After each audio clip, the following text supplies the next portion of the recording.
नमस्कार प्रेक्षक मित्रांनो, ओम नमः शिवाय. स्वागत आहे आपले भूमी क्रिएशन चॅनलवर. प्रेक्षक मित्रांनो, आपल्या नसांमधील वेदना, अशक्तपणा आणि ब्लॉकेज या तीनही प्रकारच्या समस्या एकच उपायाने एका दिवसात संपतात. जर तुम्ही हा उपाय अवलंबला तर तुमच्या नसांमधील वेदना, ताण, सूज, अशक्तपणा, ब्लॉकेज हे सर्व दूर होतील. उपाय खूप छोटासा आहे पण अतिशय प्रभावी आहे. नसा कमकुवत आहेत की नाही हे कसं ओळखायचं?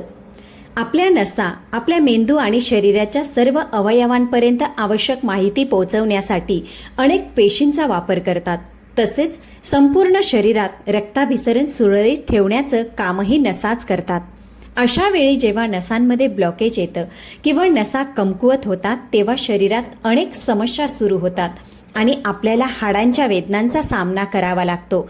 तसेच अनेक प्रकारच्या आजारांना सुद्धा सामोरं जावं लागतं, जसं की स्ट्रोक येणं, अचानक चक्कर येणं, मधुमेह होणं, संधिवाताचा त्रास होणं, ट्यूमर होणं या सर्व समस्या नसांच्या कमकुवतपणामुळे होतात.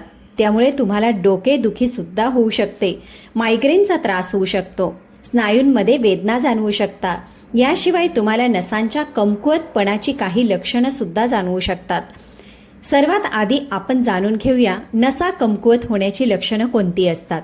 जर का तुमच्या हातांना आणि पायांना मुंग्या येत असतील, खाली बसल्यावर पाय जड वाटू लागतात, तुम्हाला स्वतःच्या शरीराची जाणीव सुद्धा होत नाही, हात पायात खूप वेगाने मुंग्या चालत असल्यासारखं वाटतात, हे सर्व नसा कमकुवत होण्याचं लक्षणं आहेत.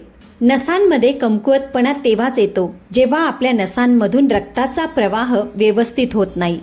याशिवाय डोक्यात होणारी वेदना म्हणजे मायग्रेनचाही त्रास नसांच्या कमकुवतपणामुळे होतो. जर तुम्ही बराच काळ डोकेदुखीने त्रस्त असाल, खूप वेदना होत असतील तर त्याकडे अजिबात दुर्लक्ष करू नका. नसांचं नुकसान होऊ लागल्यावर अशी अवस्था निर्माण होते. अशा वेळी नसांमध्ये तीव्र वेदना व्हायला सुरुवात होते, नसा अचानक बधीर व्हायला लागतात आणि हातापायांमध्ये मुंग्या यायला लागतात, चक्कर येऊ लागतात.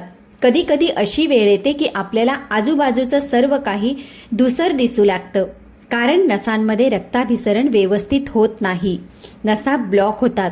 त्यामुळे हे सर्व काही घडत असतं. या सर्वांमुळे रक्तदाब वाढतो, रात्री झोप येत नाही आणि रक्ताची कमतरताही जाणवू लागते, हृदयाचे ठोके वाढतात.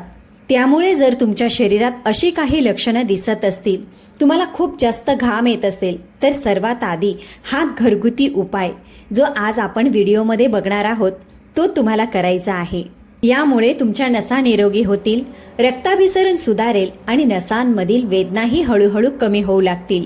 चला तर बघूया हा उपाय आपल्याला कसा करायचा आहे. सगळ्यात आधी आपल्याला घ्यायचे आहेत अख्खे धणे. हे प्रत्येकाच्या स्वयंपाकघरात अगदी सहज मिळतात. नसांमधील ब्लॉकेज दूर करण्यासाठी ही अतिशय प्रभावी गोष्ट आहे. यासोबत आपण घेतली आहे मोठी वेलची. काही लोक तिला काळी वेलची सुद्धा म्हणतात. ही मोठी वेलची आपल्या स्वयंपाकघरात सहज उपलब्ध असते, जसं का ती गरम मसाल्यांप्रमाणे स्वयंपाकघरात वापरली जाते.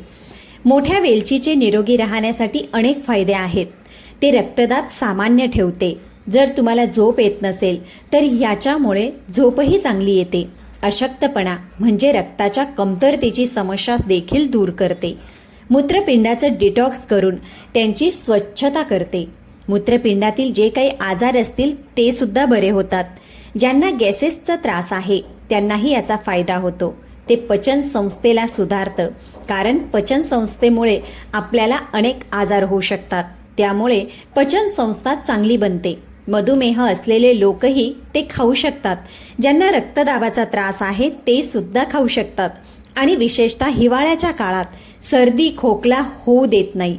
ही आपली रोगप्रतिकारक शक्ती वाढवते. तर पहा ही कशी घ्यायची, किती प्रमाणात घ्यायची हे सर्व आपण व्हिडिओद्वारे जाणून घेणार आहोत. आता दुसरी गोष्ट आपल्याला घ्यायची आहे ती म्हणजे लवंग. लवंग आपल्या सर्वांच्याच घरात उपलब्ध असते आणि त्यात अनेक औषधी गुणधर्म सुद्धा असतात. आयुर्वेदात तिचा मोठ्या प्रमाणात वापर केला जातो, कारण ती अनेक आजार दूर करते आणि शरीरातील रक्ताभिसरण सुद्धा सुधारते. बंद झालेल्या नसा उघडते, नसा मजबूत बनवते आणि आपल्या आरोग्यासाठी खूप चांगली असते. जर आपल्याला सूज आली असेल, शरीरावर कुठेही तुम्हाला सूज दिसत असेल, शरीर फुगत असेल, हाडांमध्ये वेदना असतील, सूज आली असेल, तर त्यासाठीही ती अतिशय आपल्याला फायदेकारक ठरते. ही मधुमेहींसाठी रामबाण उपाय मानली जाते. आता त्याचा वापर कसा करायचा, कोणत्या प्रकारे वापरायची, किती प्रमाणात वापरायची, हे सर्व आपण बघणारच आहोत. हिवाळ्याच्या काळात तिचा मोठ्या प्रमाणात वापर केला जातो. दात दुखी दूर करते. जर सर्दी, खोकला किंवा सौम्य ताप आला असेल तर या सर्व गोष्टींवर तिचा उपयोग केला जाऊ शकतो. इतकंच नाही तर ती रक्तदाबही सामान्य ठेवते आणि रक्त शुद्ध करते. ज्यांना नसांचा आजार आहे त्यांच्यासाठी हे रामबाण मानले जाते. चला तर आता हे कसं बनवायचं आहे ते आपण जाणून घेऊ. प्रेक्षक मित्रांनो, एक पातेलं किंवा भांडे घ्या आणि ते गॅसवर ठेवा. गॅसची फ्लेम मात्र मंद ठेवायची आहे आणि त्यात 2 ग्लास पाणी घ्यायचं आहे.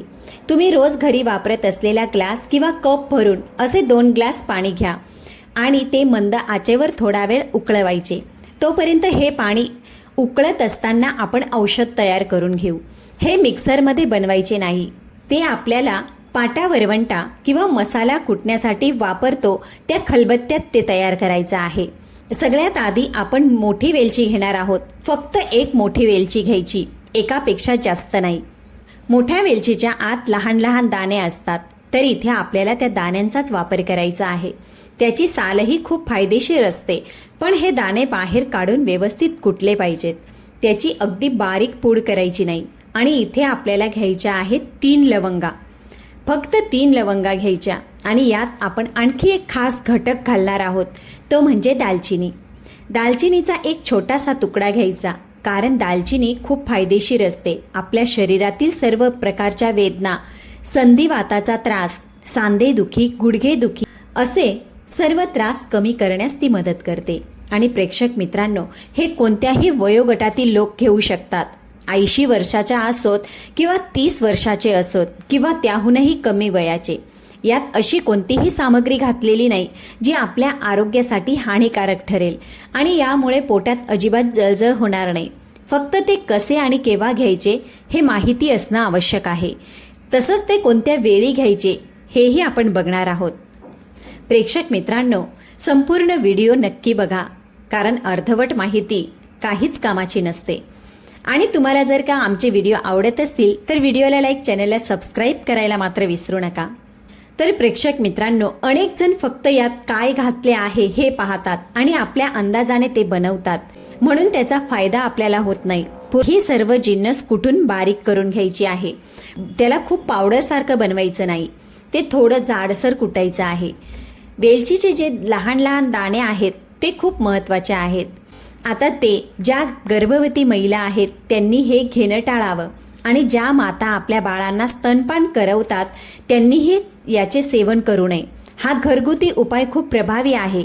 आपल्या नसांमधील अडथळे दूर करण्यास हा मोठी मदत करतो. ज्यांना संधिवाताची समस्या आहे त्यांनाही फायदा होईल. नसांमध्ये वेदना असोत, अशक्तपणा असो, दाबलेल्या नसांचा त्रास असो, सायटिका असो, स्लीप डिस्कमुळे होणाऱ्या वेदना असो, यामुळे तुम्ही 100% बरे व्हाल. जर समस्या जुनी असेल तर हा उपाय किमान 15 दिवस ते 1 महिना वापरावा. आता पूड तयार झाल्यानंतर ती कशी घ्यायची. आपण जे इथं पाणी ठेवलं होतं ते गरम झाल्यावर सर्वप्रथम आपण त्यात 1 चमचा अख्खे धणे टाकायचे आहेत. त्यानंतर आपण केलेली पूड त्यात घालून ते झाकण ठेवून किमान 5 मिनिटे शिजू द्यायचं आहे.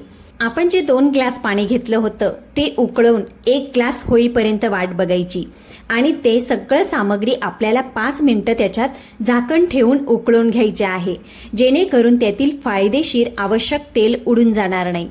5 मिनिटानंतर ते उतरवून घ्यायचं आणि थोडं थंड होऊ द्यायचं. पूर्णपणे थंड करायचं नाही, कोमट होईपर्यंत थंड करायचं.